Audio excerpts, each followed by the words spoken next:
In response, cooperation between agencies deepened. Intelligence sharing expanded across national boundaries, surveillance technologies were deployed with increased intensity, communication channels were monitored more closely, and financial transactions faced tighter analysis. Modern investigative methods rely on data aggregation, signal interception, and cross-border collaboration, tools that have evolved significantly in recent decades. The same era that allowed complex tunnel construction also enabled advanced tracking capabilities.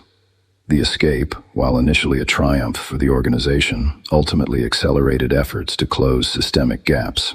Authorities reviewed prison infrastructure standards, reassessed blind spots in surveillance coverage, and implemented stricter oversight procedures.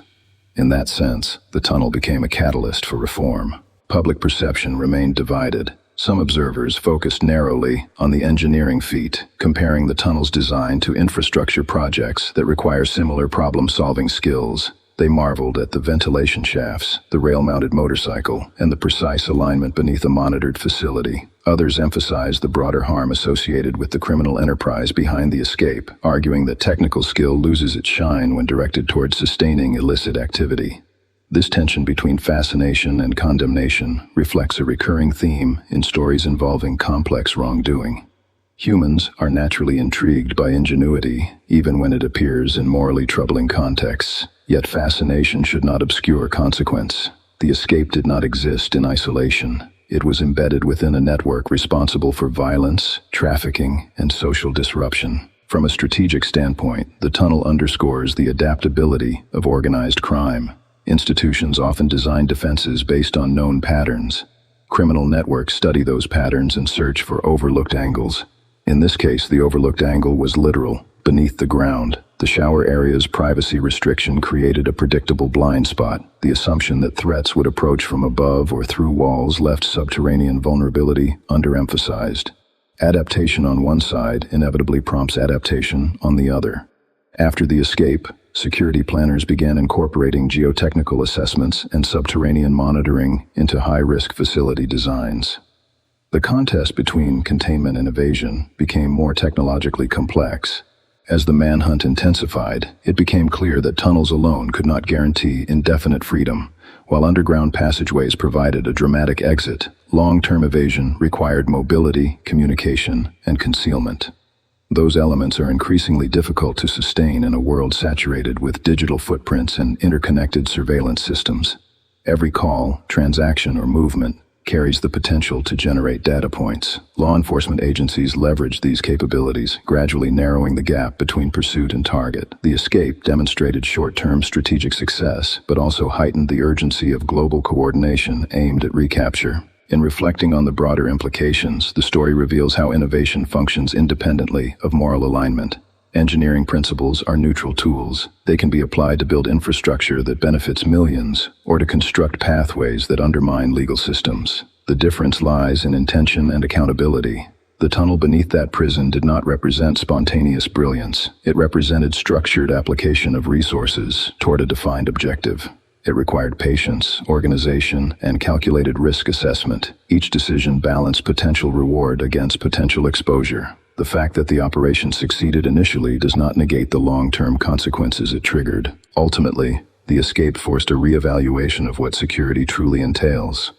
Physical barriers alone are insufficient when adversaries possess resources, creativity, and time. Institutional resilience depends on anticipating unconventional strategies and continuously updating defenses. The tunnel was a dramatic reminder that vulnerabilities often exist where routine breeds complacency. It also illustrated how reputation, funding, and coordination can amplify technical capability. While the underground passage captured headlines, the more profound lesson lay in the interplay between system and strategy, between structural design and organizational intent. In that interplay, innovation can emerge on either side, shaping an ongoing contest between control and defiance in a world where ingenuity never rests. As the dust settled and the tunnel was sealed, the story did not end beneath the earth. It expanded outward into a global pursuit that demonstrated how innovation on one side inevitably provokes innovation on the other. The escape was dramatic, but it also marked a turning point. Authorities recognized that traditional methods of containment had been outpaced by a carefully engineered underground strategy. and the response required more than embarrassment or temporary reform. It demanded transformation. Intelligence agencies began integrating advanced surveillance technologies, data analytics, and coordinated international task forces to ensure that such a breach would not define the future of high-security detention. The man who had once vanished into a mile-long passage now faced a world increasingly interconnected by digital systems, satellite tracking, biometric databases, and collaborative enforcement efforts that transcended national borders.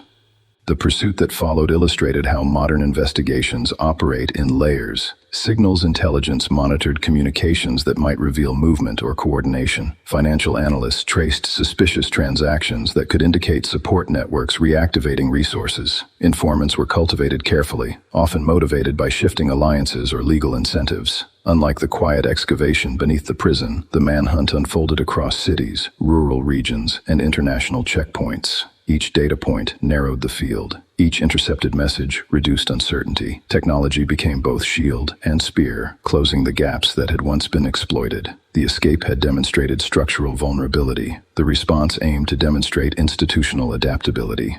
International cooperation played a decisive role.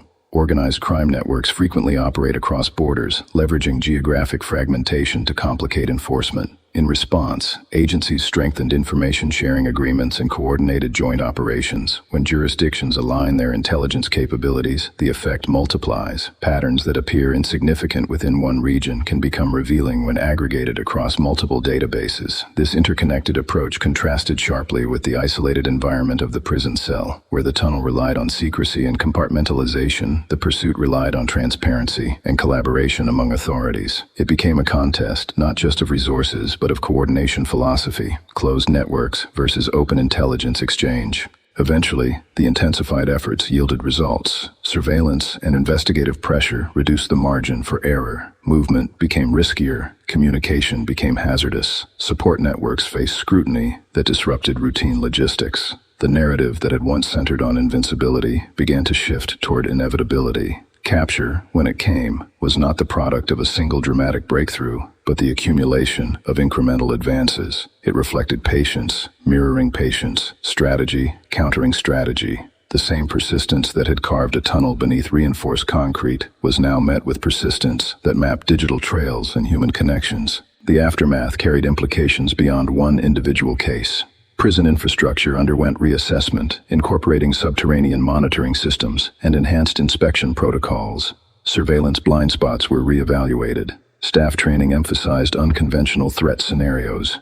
Policymakers debated reforms addressing corruption vulnerabilities and accountability standards. The escape, while initially a symbol of criminal audacity, became a catalyst for structural improvement. In this way, even disruptive events can produce corrective momentum. The tunnel exposed weaknesses. The response aimed to strengthen foundations. Public fascination, however, persisted. Stories of hidden passageways and dramatic disappearances resonate deeply because they tap into archetypes of ingenuity versus authority. Yet beneath the cinematic quality lies a sobering context. The criminal enterprise that funded and supported the escape was linked to widespread harm, including violence, addiction, and destabilization of communities. Engineering sophistication does not neutralize consequence. It is possible to acknowledge technical complexity while also recognizing the human cost associated with the broader network. The tunnel's lights illuminated a corridor of escape, but beyond that corridor lay a world affected by trafficking routes and power struggles that extended far beyond prison walls. The broader lesson extends into how societies confront adaptive threats. Innovation is not inherently virtuous or malicious. It is a tool shaped by intention. When institutions become static, adversaries study patterns and identify weaknesses. When institutions evolve, adversaries face narrowing options. The dynamic resembles an ongoing chess match in which each move prompts recalculation. The tunnel was a bold move, executed with precision and patience. The global pursuit that followed was a counter-move, built on data integration, collaboration, and technological sophistication. Neither side operated randomly, both relied on strategy. In reflecting on whether the tunnels represent brilliant engineering or criminal master planning, the answer may reside in the uncomfortable recognition that they embody both. The structural design required knowledge of ventilation, alignment, reinforcement, and logistics. The strategic overlay required funding, secrecy, and calculated risk management. Yet brilliance divorced from ethical responsibility becomes dangerous. Technical skill amplifies whatever objective directs it. In this case, the objective was evasion of justice and preservation of influence within an illicit enterprise. The engineering served that objective effectively in the short term, but it also intensified the long-term determination of authorities to prevent recurrence. There is also a deeper institutional insight embedded within this narrative. Security cannot rely solely on physical barriers or reactive measures. It must incorporate anticipation, adaptability, and continuous evaluation. The prison walls were strong, but the design did not anticipate a vertically aligned shaft beneath a privacy-protected area. Once that oversight became visible, correction required imagination equal to the ingenuity that exploited it. Modern security architecture increasingly accounts for multidimensional threats, including subterranean intrusion, cyber vulnerabilities, and insider risk. The escape accelerated that awareness. Picture this for a moment. A man standing beneath the steady stream of a prison shower, water hitting the tile floor, guards walking their routines above ground, cameras monitoring every visible corner of a maximum security facility, and yet directly beneath that shower, hidden under a removable floor panel, a vertical shaft opens into darkness.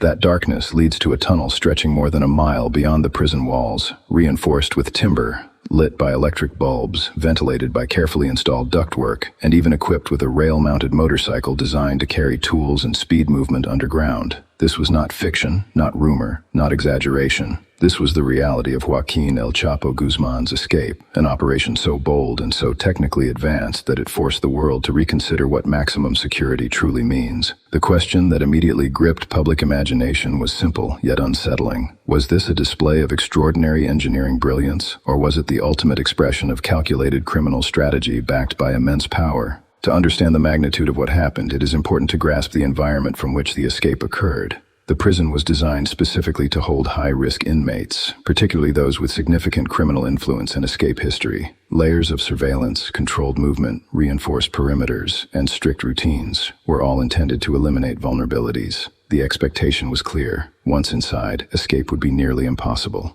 And yet beneath this carefully structured system, a project of remarkable scale unfolded. The tunnel began with a vertical descent of roughly 30 feet from the shower area of El Chapo's cell. The location was no accident. Surveillance regulations prevented cameras from recording inside the shower for privacy reasons, creating a rare blind spot in an otherwise monitored space. That single architectural limitation became the starting point for a mile-long underground passage. The shaft dropped straight down before transitioning into a horizontal corridor, approximately 5 feet high and 3 feet wide, large enough for a person to move without crawling. Wooden supports reinforced the walls at regular intervals, preventing collapse and maintaining structural integrity.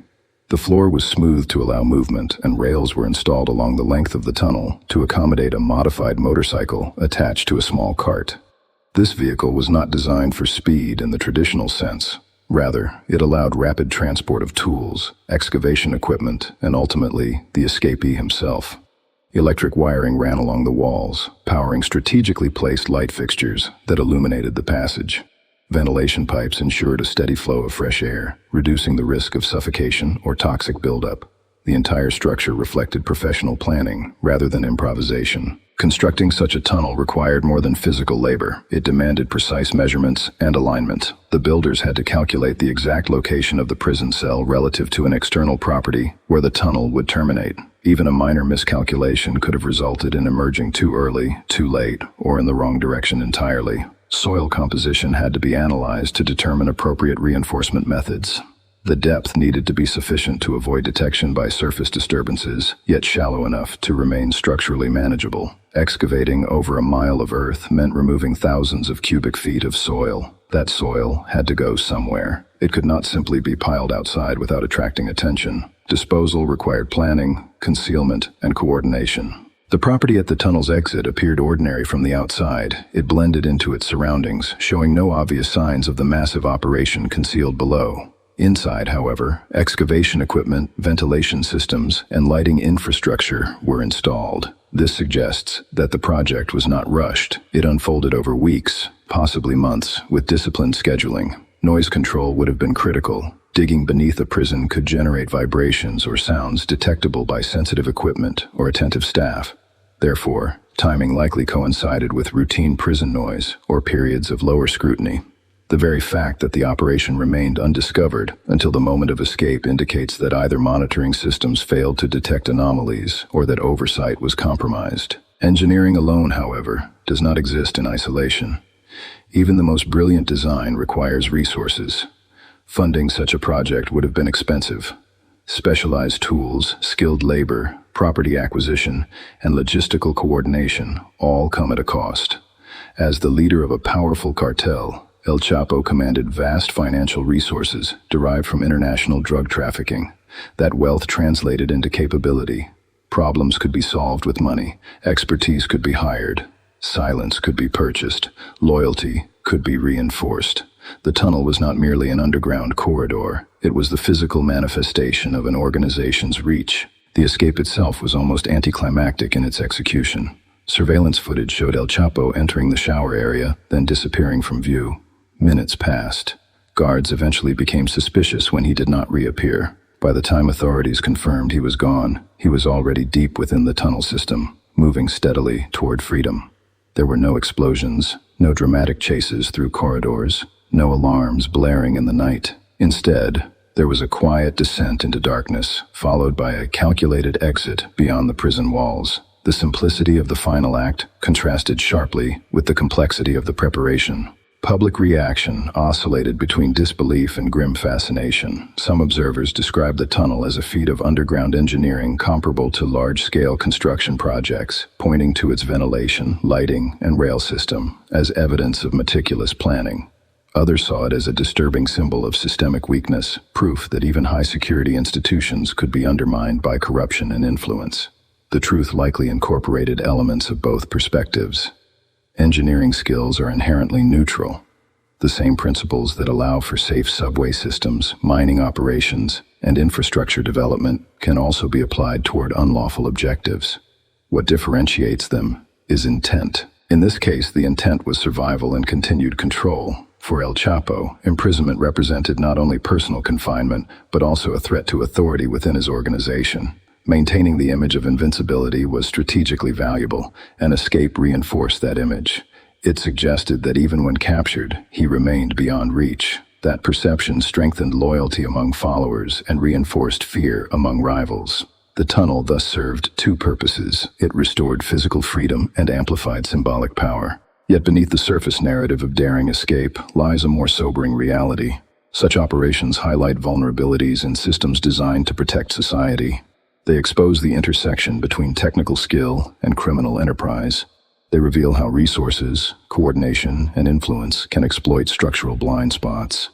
The prison was fortified with walls and surveillance, but it was not designed to defend against a precisely engineered subterranean approach, beginning directly beneath a privacy-protected area. The architects of the escape identified a weakness and expanded it into an opportunity. As investigators later retraced the tunnel's path, documenting its features and measuring its length, the sheer scale became undeniable.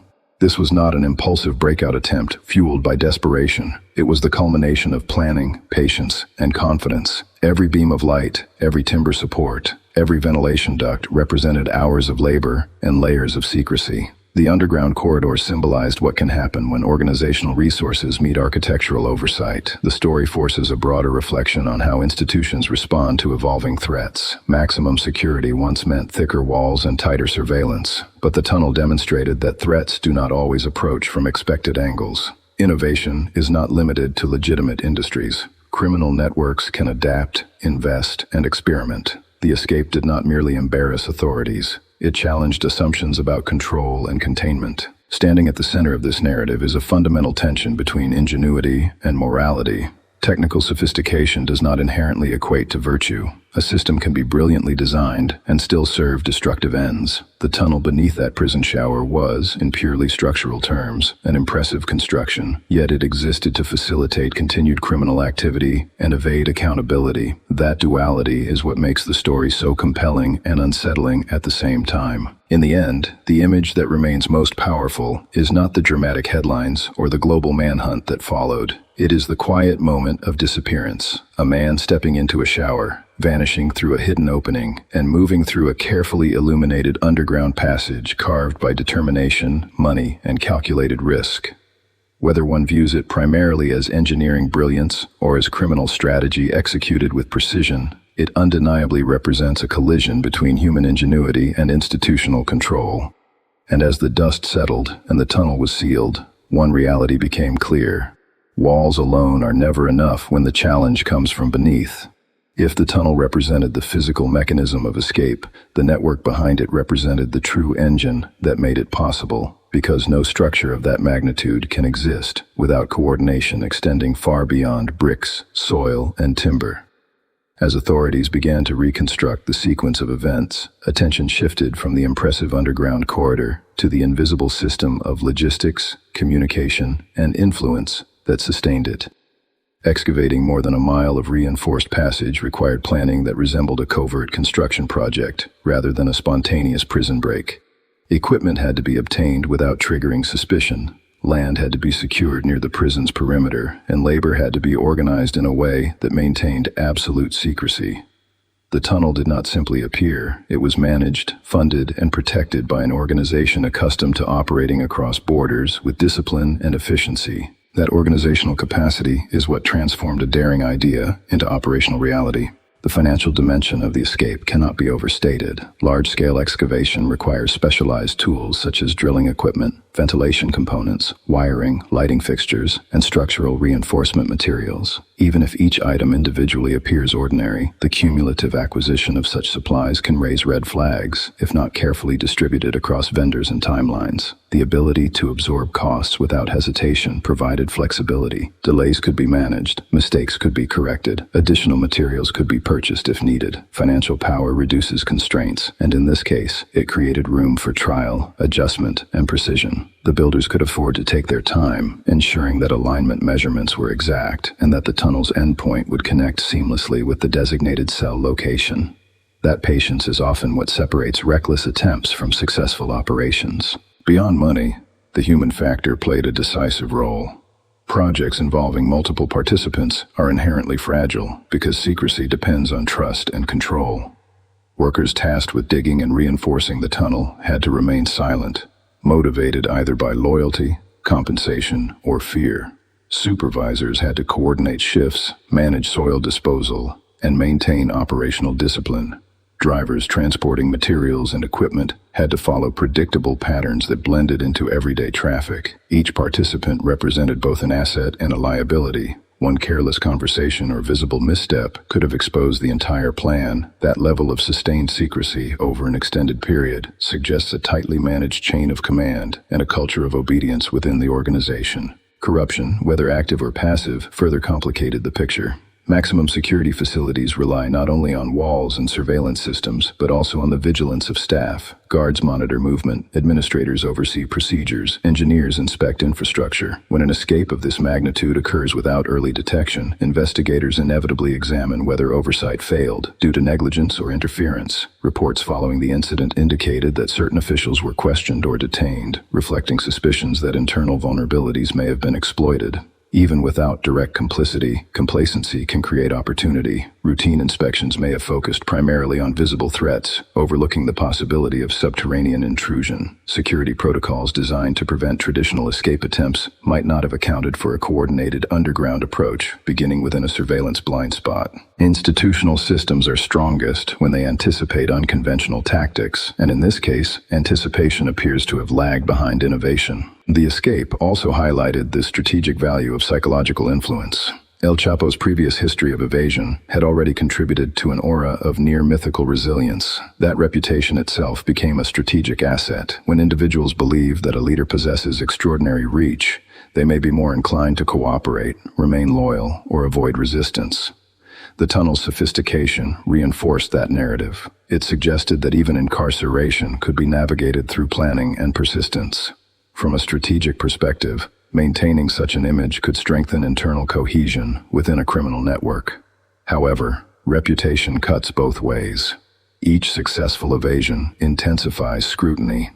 International law enforcement agencies, already aware of the broader criminal enterprise, interpreted the escape not as a final victory, but as a challenge demanding adaptation. In the end, the image that remains most powerful is not the dramatic headlines or the global manhunt that followed. It is the quiet moment of disappearance, a man stepping into a shower, vanishing through a hidden opening, and moving through a carefully illuminated underground passage carved by determination, money, and calculated risk.